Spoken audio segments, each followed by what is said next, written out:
Friends, आज की कहानी है नौकरानी की ज़िंदगी भाग 17। पिछले भाग में आपने पढ़ा, सब लोगों ने उस रात मेरी राम कहानी सुनी तो अपनी अपनी जमा पूंजी देकर मुझे वापस मेरे गांव ये कहकर भेज दिया कि तू गांव जाकर अपनी माँ का इलाज करवा। मैं वो रुपए लेकर जब गांव पहुंचा तो तब तक मेरी माँ ये दुनिया छोड़कर जा चुकी थी। गांव वालों ने उनका अंतिम संस्कार किया। उस रात मैं अपने घर में अकेला रात भर रोता रहा और फिर मैंने सोचा अब मैं अकेला यहाँ क्या करूँगा, इसलिए मैं फिर से ईश्वर दादा के पास शहर लौट आया। अब आगे ईश्वर दादा ने जब सुना कि मेरी माँ अब इस दुनिया में नहीं रही तो वो बोले, कोई बात नहीं, तू हमारे साथ में रहेगा और कल ही मैं तेरे काम का भी कोई बंदोबस्त करता हूँ। फिर ईश्वर दादा ने मुझे एक चाय की दुकान पर लगवा दिया। मैं वहाँ लोगों को चाय पहुँचाने का काम करने लगा। फिर मैं एक गैराज में लग गया और वहाँ से बाद में मैं कपड़े की दुकान में काम करने लगा, जहाँ मुझे केवल कपड़े समेटने और व्यवस्थित करने पड़ते थे। दिन बीतते रहे। अब मैं 18 का और ईश्वर दादा 24 के हो चले थे। अब मैं और ईश्वर दादा इतना रुपया कमाने लगे कि हमने सबसे अलग अपना एक कमरा ले लिया, जहां मैं सुबह का खाना बनाता और ईश्वर दादा शाम का खाना बनाते और हम साथ में अब दो भाइयों की तरह रहकर खुश थे। लेकिन हमारी खुशी ज्यादा दिनों तक नहीं टिकी रही। ईश्वर दादा को एक सब्जी बेचने वाली बंगालन से प्यार हो गया, जिसका नाम नंदनी था। वो ईश्वर दादा से उम्र में बड़ी और शादीशुदा थी। उसका पति उसे छोड़कर भाग गया था। नंदनी थी भी बहुत सुंदर। उसके रूप और गदराए बदन पर बहुत से मर्द मरते थे। ईश्वर दादा देखने सुनने में अच्छा था, तो उस बंगालन नंदिनी ने ईश्वर दादा को अपने प्रेम जाल में फंसा लिया और बेचारा सीधा साधा ईश्वर दादा उस नंदिनी के चक्कर में फंस गया। अब तो जब देखो तब ईश्वर दादा नंदिनी के घर पर ही पड़ा रहता। अब ईश्वर दादा अपनी सारी कमाई नंदिनी पर उड़ाने लगा। मैंने ईश्वर दादा से कभी कुछ कहना चाहा तो उन्होंने मुझे झिड़क दिया और बोला, तो मेरी जिंदगी में दखल देने वाला कौन होता है, मेरा सगा भाई बनने की कोशिश मत कर। तो उस दिन के बाद मैंने उनसे कुछ भी कहना छोड़ दिया। ईश्वर दादा अब ना तो उस कमरे का किराया भरता और ना ही राशन लाता। मैं भी उसे कभी पैसे नहीं मांगता और चुपचाप कमरे का किराया भर देता, साथ में राशन भी ले आता। अब तो ईश्वर दादा ना तो रात का खाना बनाता और ना ही सुबह का, तो अब दोनों समय का खाना मैं ही बनाकर रख देता। लेकिन रात का खाना वैसे का वैसा पड़ा रहता, क्योंकि अब ईश्वर दादा रात को नंदनी के घर से मछली मटन ठूस कर आता, जो कि वो अपने पैसों से उसके घर खरीद कर ले जाता था। मैं ईश्वर दादा की ऐसी हरकतें देखकर परेशान हो गया, तो मैंने उनके साथ एक कमरे में ना रहने का फैसला किया और इस बात को लेकर ईश्वर दादा ने मुझे एक बार भी नहीं रोका। शायद उनकी भी यही मर्जी थी कि अब मैं उनके साथ ना रहूं। मैं अब अपने हम उम्र विक्की के साथ रहने लगा। वो भी मेरी तरह अनाथ और सौतेली माँ के जुल्मों से परेशान होकर शहर भाग आया था। विक्की किसी टेलर के यहाँ काम करता था। उसका काम केवल लड़कियों के सिले सिलाए कपड़ों को उनके पते पर पहुंचाने का था। विक्की को अपना ये काम बहुत पसंद था, क्योंकि वो कहता था इसी बहाने उसकी मुलाकात नई नई हसीनाओं से हो जाती है। अब मैं विक्की के साथ रहने तो लगा था, लेकिन मुझे ईश्वर दादा की चिंता लगी रहती। फिर एक दिन मुझे पता चला कि ईश्वर दादा ने उस नंदिनी से शादी कर ली और वो ईश्वर दादा के घर पर ही रहने लगी है। शायद ईश्वर दादा की पहले से ही यही मंशा थी, इसलिए उन्होंने मुझे उस कमरे से आने से नहीं रोका। मन तो कई बार किया कि ईश्वर दादा से मिलाऊं, लेकिन आत्मा ने गवारा नहीं किया। लेकिन फिर एक रोज हिम्मत करके ईश्वर दादा के घर उससे मिलने पहुंचा। ईश्वर दादा घर पर नहीं था, वो नंदनी थी।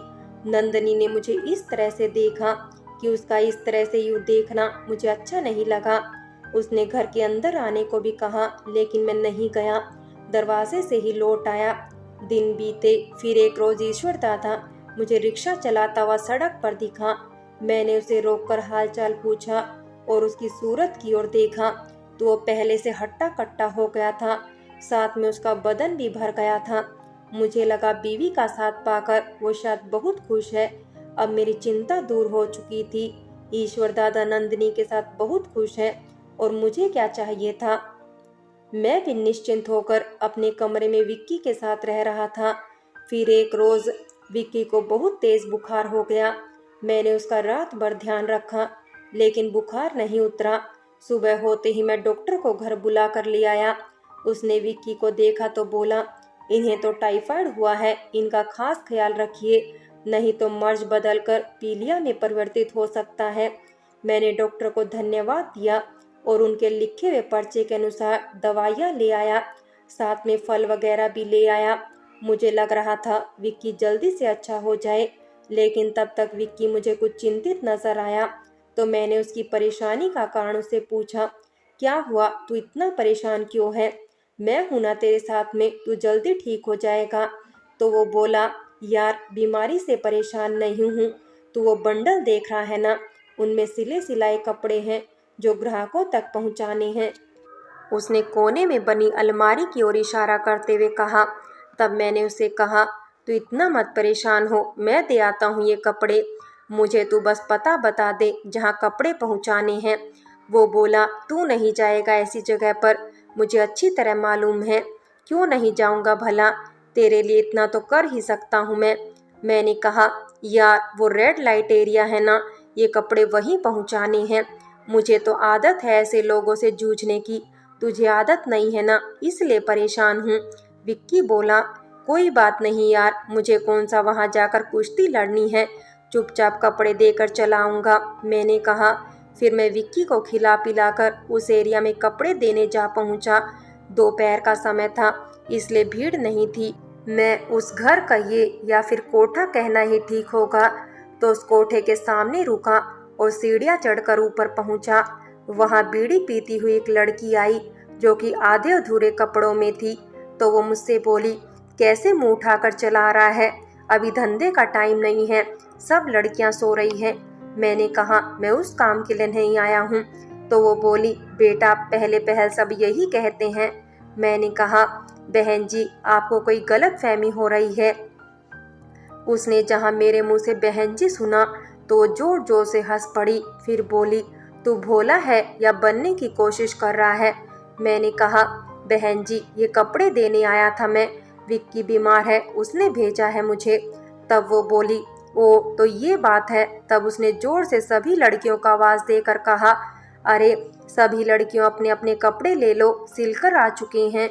और फिर सभी लड़कियां उसकी आवाज़ सुनकर आई और मेरे पास से अपने अपने कपड़े लेकर जाने लगी, लेकिन मेरे हाथों में तब भी एक जोड़ी कपड़े रह गए। मैंने उनमें से पूछा, ये आप में से किसके हैं? तब उनमें से एक कमरे की ओर इशारा करते हुए बोली, निशा के होंगे, उस कमरे में पड़ी होगी, जा वहाँ जाकर दे दे। और मैं फिर उस कमरे की ओर पहुँचा।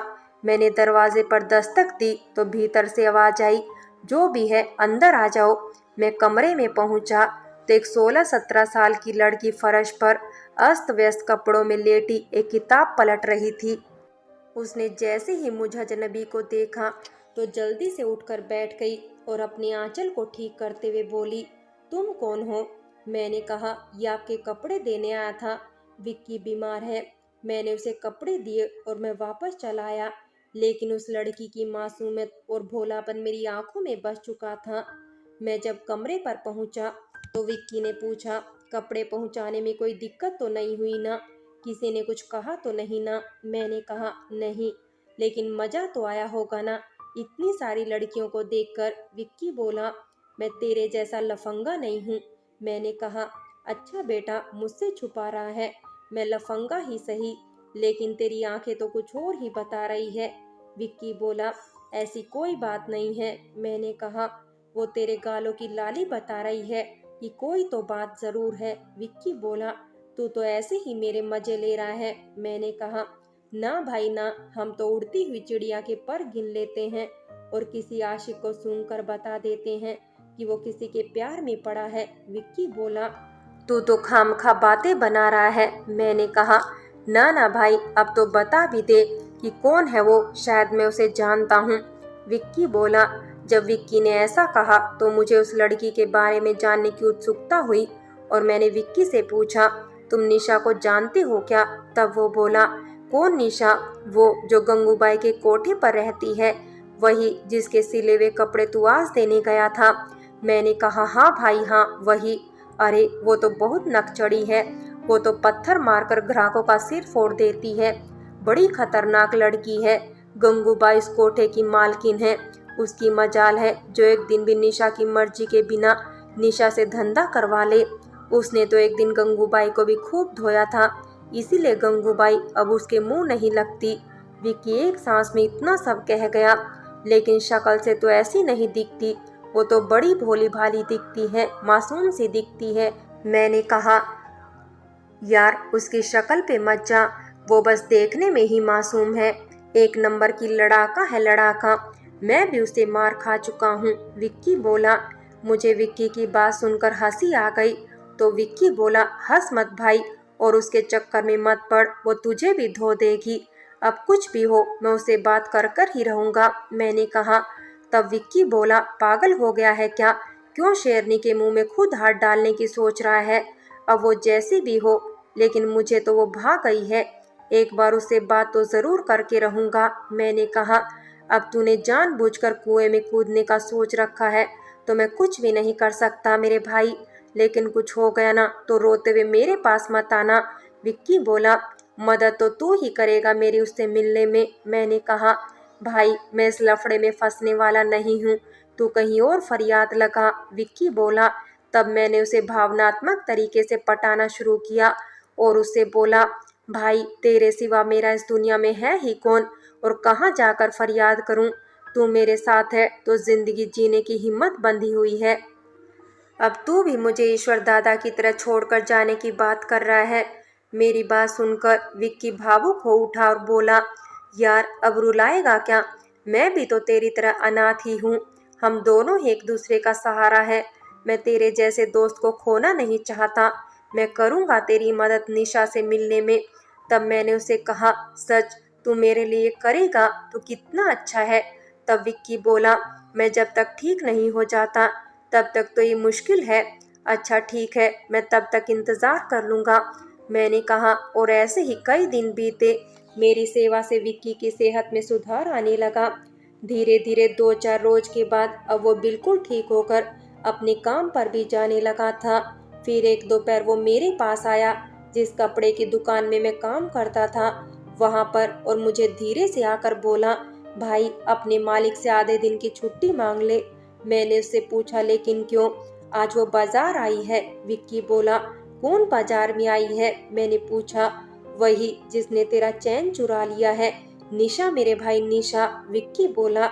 फ्रेंड्स बाकी की कहानी अगले भाग में देखें, और अगर कहानी अच्छी लगी हो तो लाइक करें, शेयर करें और प्यार भरी कहानी चैनल को सब्सक्राइब करें।